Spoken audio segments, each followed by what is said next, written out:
heroin epidemic, and then subsequently then came the crack. So I just want to say to my Muslim brothers and sisters and our African-centered brothers and sisters, continue to do the work you're doing. I can say for a fact there's no other initiative that taking more needles out of arms, more crack pipes out of mouths, more prostitutes off the street, more thug and armed robber and criminal type brothers, and put them in a lifestyle on self-improvement and self-recognition than these movements here. So thank God for us, and thank God for allowing us to do what we do, and we just want to continue to do this work. Assalamu alaikum, Hotep, Baragani. Oh man, the media, once they saw that the movement was being fed by people like Imam Jamil Al-Amin, formerly known as H. Rod Brown, Stokely Carmichael, the Panther Party, many of the young voices that began to emerge out of LA, out of Chicago, Cleveland, other cities that were very articulate. They were not in line with the traditional civil rights group. They were talking about black power, which is about black empowerment, and the black politicians at that time responded more to them than the civil rights groups, because black empowerment is, go out and vote, own businesses in your neighborhood, do for self. You deal with the crime. African-American police officers and those that live in those neighborhoods, you make sure that the gangs and the drug dealers don't dominate your street. When we was coming up, the street I lived on, most of the families were married. There wasn't any Section 8. I'm not trying to talk about that. But wasn't nobody going to stand on no street corner and sell no dope, because all the men would just come down there and, give them a little lesson or whatever, counseling, and that would be the end of it. And it wasn't until large segments of African-American males began to be removed from the neighborhoods through the COINTELPRO program and the prison industrial complex. That was what triggered the emergence of these so-called street gangs, which are really just fatherless boys, in many instances, boys without fathers at home that came together. See, first they ignore you, you understand? Then they attack you, then they dehumanize you, and they criminalize you, then they can kill you or lock you up. It's systemic. It's the same thing all the time, so what you're saying is exactly what happened in the late 60s and 70s, and a lot of people went underground.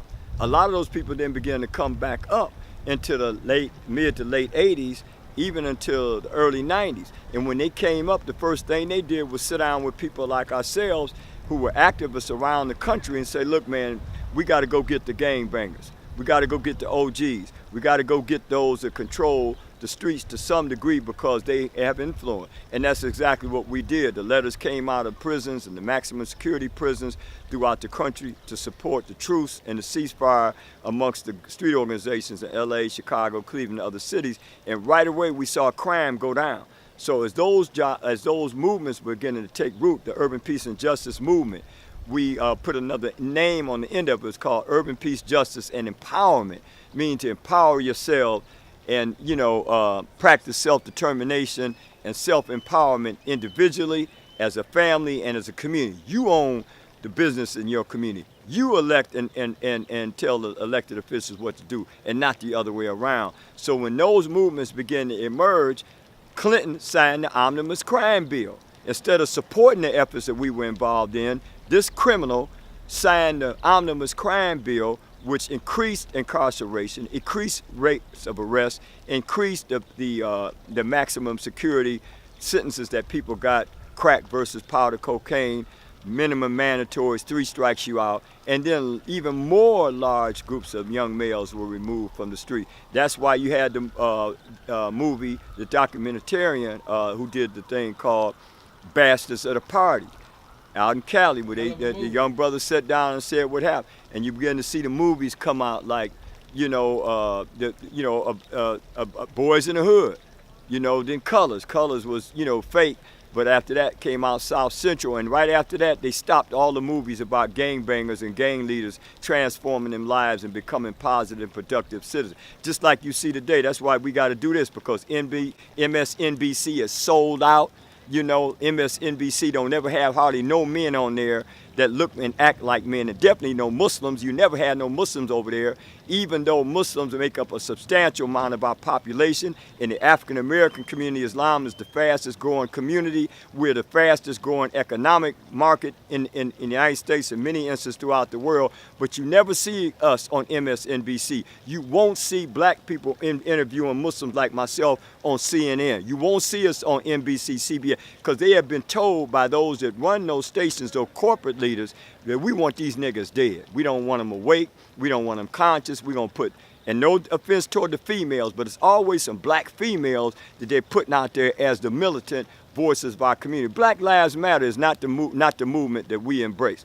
And not to say anything about Black Lives Matter, but why is Black Lives Matter, who are headed up by people promoting a certain kind of lifestyle, what does that have to do with police brutality in the hood? Nothing. They don't have nothing to do with each other. But MSNBC wants them on there, CNN wants them on there, CBS, ABC, you know, they want them all there because they don't want to see no brothers. You're right. They don't even want our image. They don't even want our voices. They don't want any image of manhood. No masculinity. They want to demasculate African American. And I said it, and I guarantee by you putting this out today that I won't get a challenge from any of those producers, because I'll sit down with them anytime, any place, at any venue with you there and your video camera, and we'll break them down like they ain't never been broke down before, because what they're doing is false journalism. They are fake news, but they didn't like fake news because he said they're fake news. We're saying it as well. See, white supremacy / racism is a public health issue. That's an existential threat to us. And the bottom line was there's only one race, the human race. And we have been taught to all of our scriptures that Satan was the first racist. So that means if you are a racist, you are satanic and you are Satanist. And so when you look at the right-wing so-called biblical Bible-bashing so-called conservatives, they actually are just devil worshippers because they're engaged in racism and white supremacy. The president is engaged in racism and white supremacy. He is satanic. And all those Republicans that make up the House and Senate, they're satanic. All them business owners that own these record companies and all of these corporate white nationalists who control the airwaves and control what the rappers got to say and not say, and all of this filth that they're spewing out, they're part of the satanic order. So as far as I'm concerned, this is God versus the devil. There ain't going to be no match, because when God decides to deal with this through divine intervention and using us, I ain't talking about no Martians or people from outside the planet, He'll use us to deal with that, and God has the ability to do it. God is able. One is there was a coordination of organizations called the Confederated Groups, Ahmed Evans Group, the Republic of New Libya.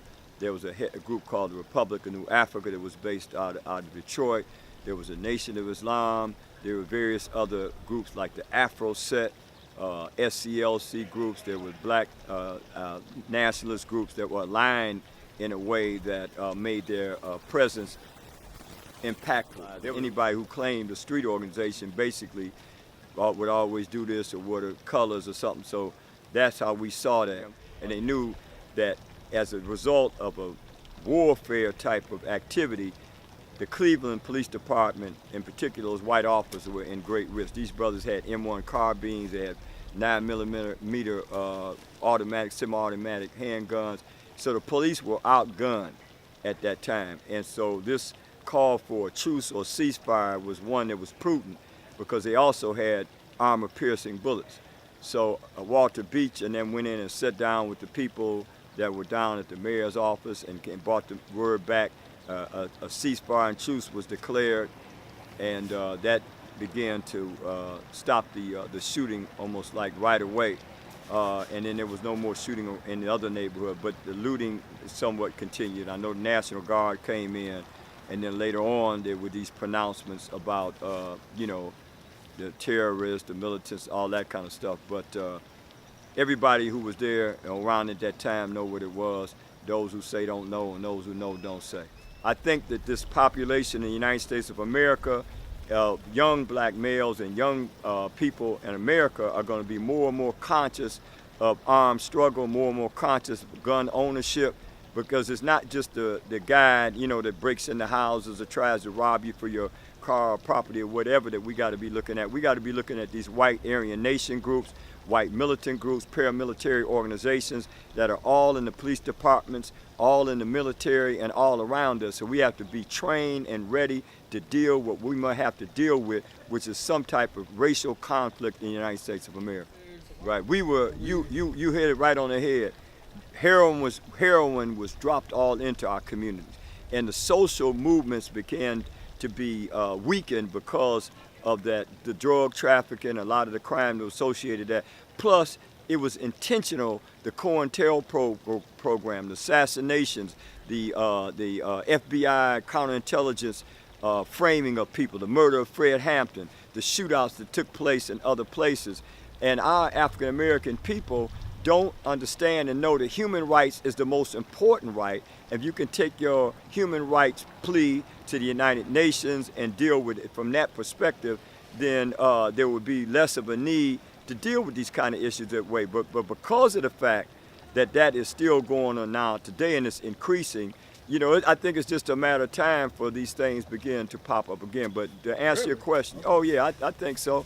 I think so, because clearly we're in what we call uncharted waters.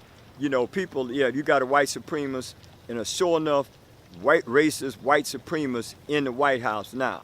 And he clearly is,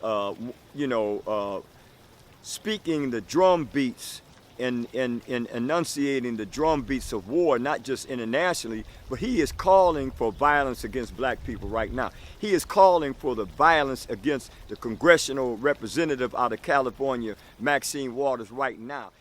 There has to be ongoing rites of passage or training and passing the baton and make sure that the young people are taught these lessons, because there was an intentional effort to put us to sleep. And you use the word passive, because if you go to sleep, you're going to be passive. If you're doped up, if you're drugged up, if you're miseducated, misinformed, and misguided, you're going to become passive, and the only thing you're really going to be involved in is probably self-destructive behavior.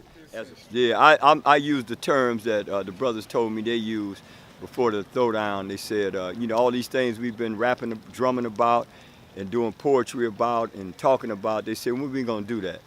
These were all teenagers. They were like my age at that time. I was 16, and that always resonated in my mind when I talked to Brother Asu Bey, rest in peace, about what kind of things motivated them to be willing to pick up weapons to do something that they felt was a righteous thing. They said, when are we going to start doing what y'all been drumming about, what y'all been reciting poetry about, and what we've been doing? Right, that's right. They said, when we going to do that? We're encouraging our young people to get engaged in those kind of studies and be involved in what I call optimal lifestyles, of which I say an Islamic lifestyle, a God-fearing lifestyle, but also be culturally astute. There's this concept called rites of passage, and many of us know about it, and we're calling on all of our mosques, our churches, our faith-based institutions, social groups, to engage in the study and the application of rites of passage programs for young males and females in their houses of worship in the community, because these young boys now don't know what it means to be a man. They don't really hardly even know what it means to be a male, because many of them have gender identity confusion. So this whole thing about you a man because you can lift weights, you can be a sperm donor, and you can be a savage or a dog or a beast or whatever. That has nothing to do with manhood. We ain't going to the right or left. We stay in the middle and be balanced. And what more important thing do we need today than balance? If we look at life from a holistic perspective, then we know our mind and our body and our soul got to be connected. We have to be connected to our roots, and below the roots, we got to be connected to the youth, which are the fruits of the roots of the tree, and we got to be connected to God first and foremost, and God himself will produce victory. But we don't have those energies and those ingredients going together, we ain't going to be successful.